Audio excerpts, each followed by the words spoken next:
Itu yang bisa dijelaskan ya Pak ya, bahwa rencana-rencana itu memang sudah ada, tapi saya minta tolong ada edaran Pak, ada edaran di sekolah untuk supaya diseragamkan saja. Kalau mengingat memang jam 6 sekian itu terlalu tebal kabutnya, maka kita ganti jadi jam 7 sekian supaya anak-anak bisa masuk sekolah. Bila jam 8 ya. Di sekolah sampai dari jam berapa gitu. Memang kita harus mengurangi aktivitas di luar ya Bu ya, kalau untuk sekarang ini.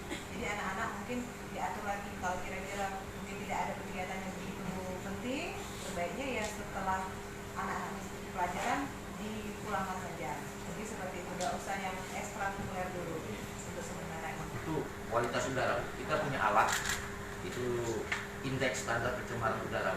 Kalau tidak salah yang di Simpang 5 kampus itu ya? Ya, itu cukup canggih Bu, bantuan dari Kementerian Lingkungan Hidup dan Kehutanan Republik Indonesia Bu, yang langsung kondisi udara itu termonitor pusat dari Konek baik ke kita pusat.